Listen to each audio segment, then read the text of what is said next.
राधा वल्लभ श्री हरिबंश, राधा वल्लभ श्री हरिबंश। नारायणं नमस्कृत्यं नरं च नरोत्तमं देवी सरस्वती व्यासं ततो जयमुदीरे। राधा मेरी माता है, पिता मेरे घनश्याम, इन दोनों की चरणों में मेरा कोटि कोटि प्रणाम। ओम श्री परमात्मने नमः। श्री गणेशाय नमः। श्री भगवान का नित्य निरंतर स्मरण करते रहना चाहिए, जिससे अंत काल में उनकी विस्मृति न हो। क्योंकि सैकड़ों बिच्छुओं के एक साथ डंक मारने से शरीर में जैसी पीड़ा होती है, मरण काल में मनुष्य को वैसी ही पीड़ा होती है। बात पीत कफ से कंठ अवरुद्ध हो जाता है और नाना प्रकार के सांसारिक पासों से जकड़े रहने के कारण मनुष्य को बड़ी घबराहट हो जाती है। ऐसे समय में भगवान की स्मृति को बनाए रखना बड़ा ही कठिन हो जाता है। सुख दुखों की स्थिति कर्मानुसार होने से उनका अनुभव कभी सभी के लिए अनिवार्य है। इसलिए सुख का अनुभव करते समय भी भगवान को न भूलो तथा दुख काल में भी उनकी निंदा न करो। वेद शास्त्र सम्मत कर्म मार्ग पर अटल रहो। कोई भी कर्म करते समय बड़े दिन भाव से भगवान का स्मरण करो। भगवान ही सबसे बड़े सबके गुरु तथा जगत के माता पिता है, इसलिए अपने सारे कर्म उन्हीं के अर्पण करने चाहिए। व्यर्थ की संसारिक झंझटों के चिंतन में अपना अमूल्य समय नष्ट नहीं करना चाहिए। भगवान में ही अपने अंतकरण को लीन करो। विचार, श्रवण, ध्यान, स्तवन से बढ़कर संसार में अन्य कोई पदार्थ नहीं है। भगवान के चरण कमलों का स्मरण करने की चेष्टा मात्र से ही हमारे पापों का पर्वत सा ढेर नष्ट हो जाता है। फिर स्मरण से तो मोक्ष होगा ही, यह स्पष्ट। ऐसे स्मरण का प्रत्याग क्यों करते हो?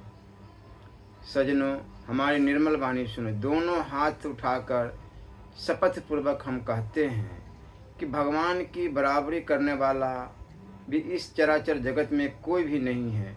फिर उनसे श्रेष्ठ तो कोई हो ही कैसे सकता है? वही सबसे श्रेष्ठ है। यदि भगवान सबसे श्रेष्ठ न होते तो समस्त संसार उनके अधीन किस प्रकार रहता? और यदि समस्त संसार उनके अधीन न होता तो संसार के सभी प्राणियों को सदा सर्वदा सुख की अनुभूति होनी चाहिए थी, परंतु होता नहीं। हर समय नाम जप करते रहना चाहिए। हर श्वास में राधा राधा राधा राधा, राधे कृष्ण राम हरि, शिव शिव, जो भी प्रिय हो जपना चाहिए। एक यही उपाय है। अहंता ममता के नाश होने पर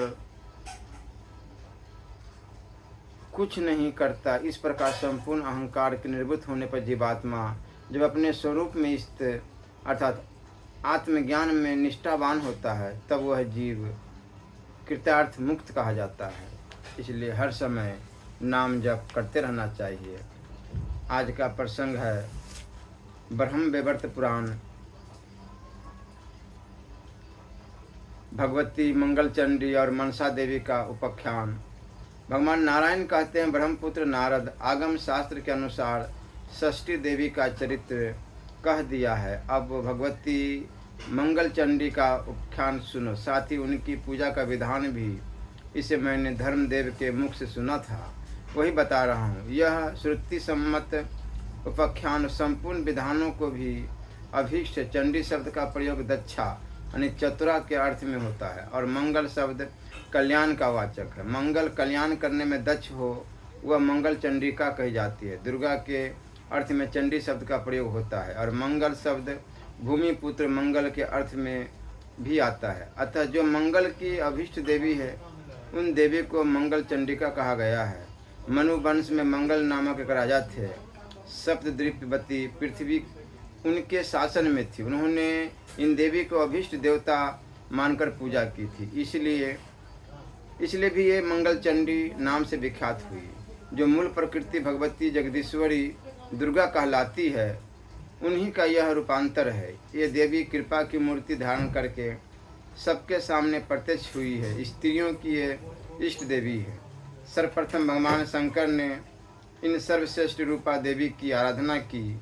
ब्रह्मन त्रिपुर नामक दैत्य के भयंकर वध के समय का यह प्रसंग है। भगवान शंकर बड़े संकट में पड़ गए थे। दैत्य ने रोष में आकर उनके वाहन विमान को आकाश से नीचे गिरा दिया था। तब ब्रह्मा जी और विष्णु जी ने उन्हें प्रेरणा की। उन महानुभावों का उपदेश मानकर शंकर भगवती दुर्गा की स्तुति करने लगे। वह भी देवी मंगल चंडी ही थी, केवल रूप बदल लिया था। स्तुति करने पर वही देवी भगवान शंकर के सामने प्रकट हुई और उनसे बोली, प्रभु तुम्हें भय नहीं करना चाहिए। स्वयं सर्वेश्वर भगवान श्री हरि ही वृषभ का रूप धारण करके तुम्हारे सामने उपस्थित होंगे। वृषध्वज मैं युद्ध शक्ति स्वरूपा बनकर तुम्हारा साथ दूंगी। फिर स्वयं मेरी तथा श्री हरि की सहायता से तुम देवताओं को पदच्युत करने वाले उस दानवों को, जिसने घोर शत्रुता ठान रखी है, मार डालोगे। मुनिवर इस प्रकार कहकर भगवती अंतर्ध्यान हो गई। उसी क्षण उन शक्ति रूपी देवी से शंकर संपन्न हो गए। भगवान श्रीहरि ने एक अस्त्र दिया था। अब उसी अस्त्र से त्रिपुर वध में उन्हें सफलता प्राप्त हो गई। दैत्य के मारे जाने पर संपूर्ण देवताओं तथा महर्षियों ने भगवान शंकर का स्तुति किया। उस समय सभी भक्ति में सराबोर होकर अत्यंत नम्र हो गए थे। उसी क्षण भगवान शंकर के मस्तक पर पुष्पों की वर्षा होने लगी। ब्रह्मा और विष्णु ने परम संतुष्ट होकर उन्हें शुभ आशीर्वाद और सदुपदेश भी दिया। तब भगवान शंकर सम्यक प्रकार से स्नान करके भक्ति के साथ भगवती मंगल चंडी की आराधना करने लगे। पादर्ध, आचमन, विविध वस्त्र, पुष्प, चंदन, भांति भांति के निवेद, बलि, वस्त्र, अलंकार, माला, तीर, पिष्टक, मधु, सुधा तथा नाना प्रकार के फलों द्वारा भक्ति पूर्वक उन्होंने देवी की पूजा की। नाच गान, वाद और नाम कीर्तन भी कराया। तत्पश्चात मध्य निंदित शाखा में कहे हुए ध्यान मंत्र के द्वारा भगवती मंगल चंडी का भक्ति पूर्वक ध्यान किया। नारद उन्होंने मूल मंत्र का उच्चारण करके ही भगवती को सभी द्रव्य समर्पण किए थे। वह मंत्र इस प्रकार है। ओम ह्रीं श्री क्ली सर्वपूज्य देवी मंगल चंडिके ऐं क्रू फट स्वाहा।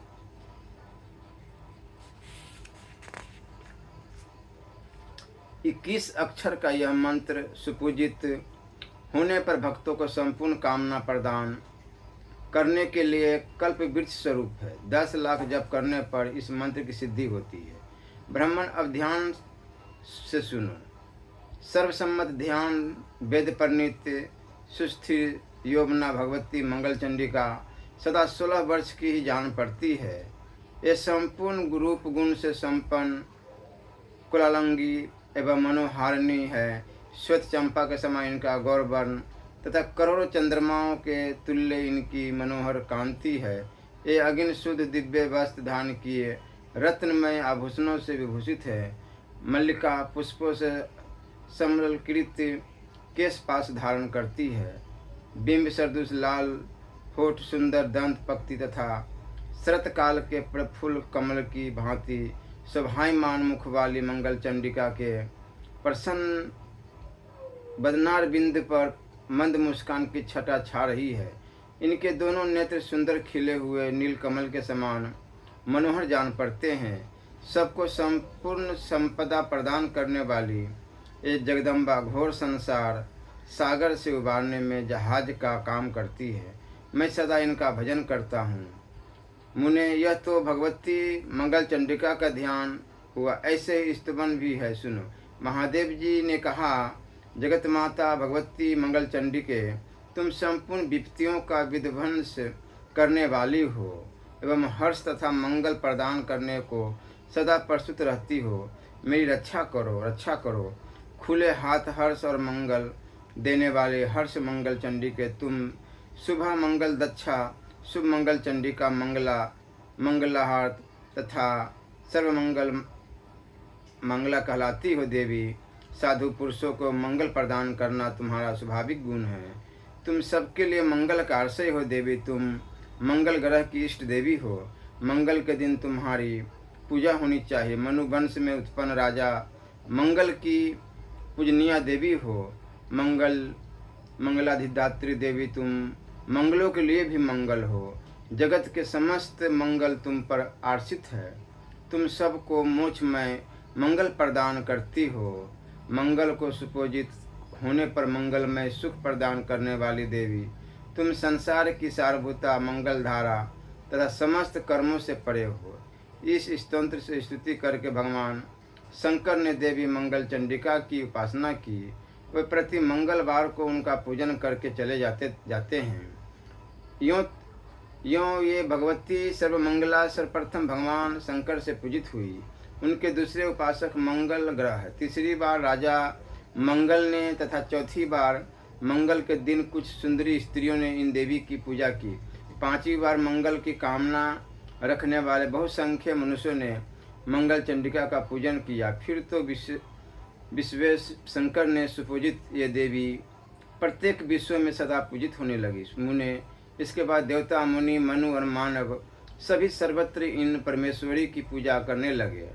जो पुरुष मन को एकाग्र करके भगवती मंगल चंडिका के इस मंगलमय स्तोत्र का श्रवण करता है, उसे सदा मंगल प्राप्त होता है। अमंगल उसके पास नहीं आ सकता। उसके पुत्र और पुत्रों में वृद्धि होती है तथा उससे प्रतिदिन मंगल की ही दृष्टिगोचर होता है। भगवान नारायण कहते, नारद आगमों के अनुसार देवी षष्ठी और मंगल चंडिका का उपाख्यान कह चुका। अब मैं मनसा देवी का चरित्र जो धर्म के मुख से मैं सुन चुका हूँ, तुम इसे कहता हूँ सुनो। ये भगवती कश्यप जी की मानसी कन्या है तथा मन से उदीप्त होती है, इसलिए मनसा देवी के नाम से विख्यात है। आत्मा में रमन करने वाली इन सिद्धियोगिनी वैष्णवी देवी ने 3 युगों तक परब्रह्म भगवान श्री कृष्ण की तपस्या की है। गोपीपति परम प्रभु उन परमेश्वर ने इनके वस्त्र और शरीर को जीर्ण देखकर इनका जरत्कारु नाम रख दिया। साथ ही उन कृपा निधि ने कृपा पूर्वक इनकी सभी अभिलाषाएं पूर्ण कर दी। इनकी पूजा का प्रचार किया और स्वयं भी इनकी पूजा की। स्वर्ग में, ब्रह्मलोक में, भूमंडल में और पाताल में सर्वत्र इनकी पूजा प्रचलित हुई। संपूर्ण जगत में ये अत्यधिक गौरवर्णा सुंदरी और मनोहारिणी है। अतः ये साध्वी देवी जगत गौरी के नाम से विख्यात होकर सम्मान प्राप्त करती है। भगवान शिव से शिक्षा प्राप्त करने के कारण ये देवी सेवी कहलाती है। भगवान विष्णु की ये अनन्य उपासका है, अतः लोग इन्हें वैष्णवी कहते हैं। राजा जन्मेजय के यज्ञ में इन्हीं के शतप्रत्न से नागों के प्राणों की रक्षा हुई थी, अतः इनका नाम नागेश्वरी और नाग भगनी पड़ गया। विष का संहार करने में परम समर्थ होने से इनका एक नाम विषहरी है। इन्हें भगवान शंकर से योग सिद्धि प्राप्त हुई थी, अतः यह सिद्धि योगिनी कहलाने लगी। इन्होंने शंकर से महान गोपनीय ज्ञान एवं मृत संजीवनी नामक उत्तम विद्या प्राप्त की है। इस कारण विधान पुरुष इन्हें महाज्ञानयुता कहते हैं। ये परम तपस्वी देवी मुनिवर आस्तिक की माता है, अतः ये देवी जगत में सुप्रतिष्ठित होकर आस्तिक माता नाम से विख्यात हुई है। जगत पूज्य योगी महात्मा मुनिवर जरत्कारु की प्यारी पत्नी होने के कारण ये जरत्कारु प्रिया नाम से विख्यात हुई। जरत्कारु जगत गौरी, मनसा, सिद्धि योगिनी, वैष्णवी, नाग भगिनी, सेवी, नागेश्वरी, जरत्कारु प्रिया, आस्तिकमता, विषहरी और महाज्ञान सुपिता, इन 12 नामों से विश्व इनकी पूजा करता है। जो पुरुष पूजा के समय इन 12 नामों का पाठ करता है, उसे तथा उसके वंशज को सर्प का भय नहीं हो सकता। जिस सेनागार में नागों का भय हो, जिस भवन में बहुत तेरे नाग भरे हो, नागों से युक्त होने के कारण जो महान दारुण स्थान बन गया हो तथा जो नागों से वेष्टित हो, वहाँ भी पुरुष इस स्तोत्र का पाठ करके सर्प भय से मुक्त हो जाता है। इसमें कोई संशय नहीं है। जो नित्य इसका पाठ करता है उसे देखकर नाग भाग जाते हैं।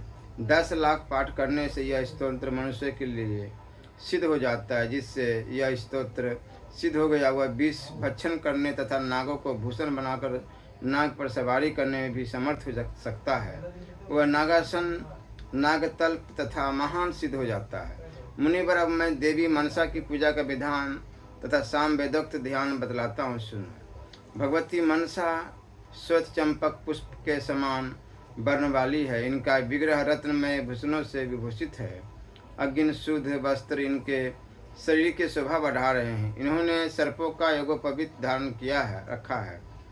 महान ज्ञान से संपन्न होने के कारण प्रसिद्धि ज्ञानियों में भी ये प्रमुख मानी जाती। ये सिद्ध पुरुषों की अधिधात्री देवी है, सिद्धि प्रदान करने वाली तथा सिद्धा है। मैं इन भगवती मनसा की उपासना करता हूँ। इस प्रकार ध्यान करके मूल मंत्र से भगवती की पूजा करनी चाहिए। अनेक प्रकार के निवेद तथा गंध पुष्प पर अनुलेपन से देवी की पूजा होती है। सभी उपचार मूल मंत्र को पढ़कर अर्पण करने चाहिए। मुने, इनके मूल मंत्र का नाम है मूल कल्पतरु। यह सुसिद्ध मंत्र है। इसमें 12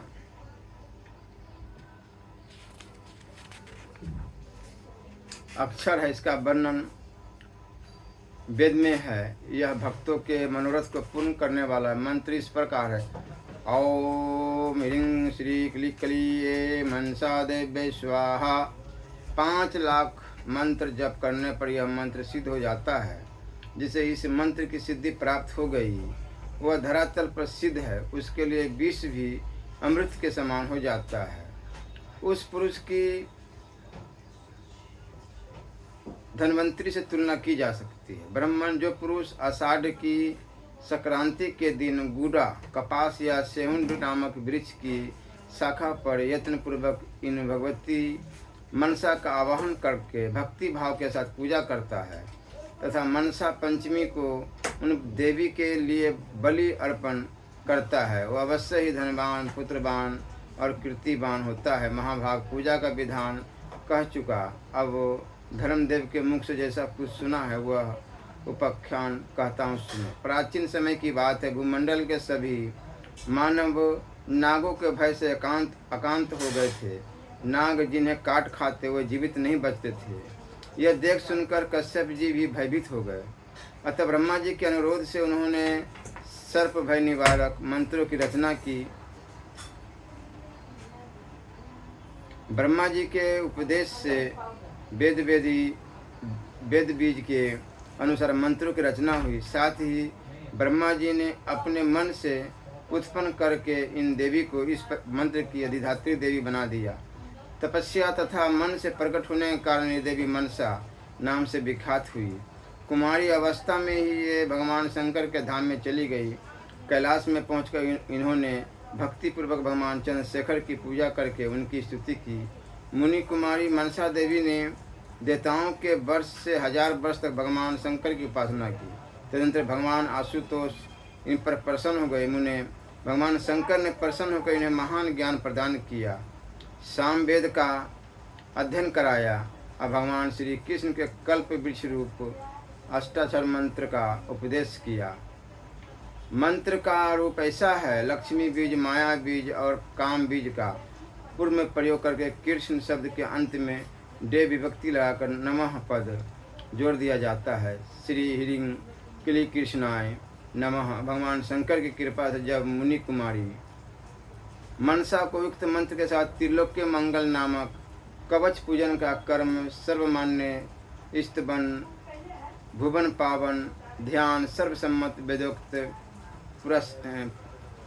पुरस्वरण का इस नियम तथा मृत्युंजय ज्ञान प्राप्त हो गया, तब वह साध्वी उनसे आज्ञा ले पुष्कर क्षेत्र में तपस्या करने के लिए चली गई। वहाँ जाकर उसने परब्रह्म भगवान श्री कृष्ण की 3 युगों तक उपासना की। इसके बाद उसे तपस्या में सिद्धि प्राप्त हुई। भगवान श्री कृष्ण ने सामने प्रकट होकर उसे दर्शन दिए। उस समय कृपा निधि श्री कृष्ण ने उस कृशांगी बाला पर अपनी कृपा की दृष्टि डाली उन्होंने उसका दूसरों से पूजन कराया और स्वयं भी उसकी पूजा की। साथ ही वर दिया कि देवी तुम जगत में पूजा प्राप्त करो। इस प्रकार कल्याणी मनसा को वर प्रदान करके भगवान अंतर ध्यान हो। इस तरह इस मनसा देवी की सर्वप्रथम भगवान श्री कृष्ण ने पूजा की। तत्पश्चात शंकर जी, कश्यप जी, देवता, मुनि, मनु, नाग एवं मानव आदि से त्रिलोकी में श्रेष्ठ व्रत का पालन करने वाली यह देवी सुपूजित हुई। फिर कश्यप जी ने जरत्कारु मुनि के साथ उसका विवाह कर दिया। वे मुनि महान योगी थे। विवाह करने के पश्चात तपस्या करने में संलग्न हो गए। वे एक दिन पुष्कर क्षेत्र में उस बट वृक्ष के नीचे देवी जरत्कारु की जांघ पर लेट गए और उन्हें नींद आ गई। इतने में शाम काल होने को आया। सूर्य नारायण अस्ताचल को जाने लगे। देवी मनसा परम साध्वी एवं पतिव्रता थी। उसने मन में विचार किया, द्विजों के लिए नित्य शाम काल संध्या करने का विधान है। यदि मेरे पति सोए ही रह जाते हैं तो इन्हें पाप लग जाएगा, क्योंकि ऐसा नियम है कि जो प्राप्त और शाम काल की संध्या ठीक समय पर नहीं करता वह अपवित्र होकर पाप का भागी होता है। यूँ विचार करके उस परम सुंदरी मनसा ने पतिदेव को जगा दिया। मुनिवर जरत्कारु जगने पर क्रोध से भर गए। मुनि ने कहा, साध्वी मैं सुखपूर्वक सो रहा था, तुमने मेरी निद्रा क्यों भंग कर दी? जो स्त्री अपने स्वामी का अपकार करती है उसके व्रत, तपस्या, उपवास और दान आदि सभी सत्कर्म व्यर्थ हो जाते हैं। स्वामी का प्रिय करने वाली स्त्री किसी भी सत्कर्म का फल नहीं प्राप्त कर सकती। जिसने अपने पति की पूजा की उसे मानो स्वयं भगवान श्री कृष्ण सुपूजित हो गए हैं।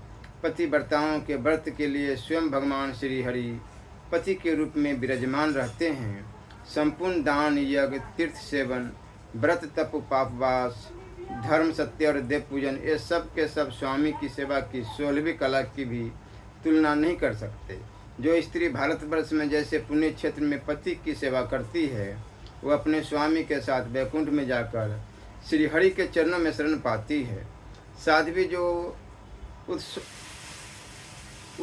असत कुल में उत्पन्न स्त्री अपने स्वामी के प्रतिकूल आचरण करती तथा उसके प्रति कटु वचन बोलती, वह कुंभीपाक नरक में सूर्य और चंद्रमा की आयु पर्यंत वास करती है। तदनंतर चंडाल के घर में उसका जन्म होता है और पति एक पुत्र के सुख से वह वंचित रहती है। यूँ कहकर वह चुप हो गए। तब साध्वी मनसा भय से कांपने लगे। उसने पतिदेव से कहा, साध्वी मनसा देवी ने कहा, उत्तम व्रत का पालन करने वाले महाभाग, आपकी संध्या उपासना का लोप न हो जाए, इसी भय से मैंने आपको जगा दिया है। यह मेरा दोष अवश्य है। इस प्रकार का कर देवी मनसा भक्तिपूर्वक अपने स्वामी जरत्कारु मुनि के चरण कमलों में पड़ गई। उस समय रोष के आवेश में आकर मुनि सूर्य को भी शाप देने के लिए उद्यत हो गए। नारद उन्हें देखकर स्वयं भगवान सूर्य संध्या देवी को साथ लेकर वहां आए और भयभीत होकर विनयपूर्वक मुनिवर जरत्कारु से सम्यक प्रकार से अर्थार्थ बात कहने लगे। भगवान सूर्य ने कहा, भगवान आप परम शक्तिशाली ब्राह्मण हैं। संध्या का समय देखकर धर्म लोप हो जाने के भय से इस साध्वी ने आपको जगा दिया। मुने विप्रवर, मैं आपकी शरण में उपस्थित हूँ। मुझे शाप देना आपके लिए उचित नहीं है। ब्राह्मणों का हृदय सदा नवनीत के समान कोमल होता है। ब्राह्मण चाहे तो पुनः सृष्टि कर सकते हैं। इनसे बढ़कर तेजस्वी दूसरा कोई है ही नहीं। ब्राह्मण ब्रह्म ज्योति ब्राह्मण के द्वारा निरंतर सनातन भगवान श्री कृष्ण की आराधना होती है।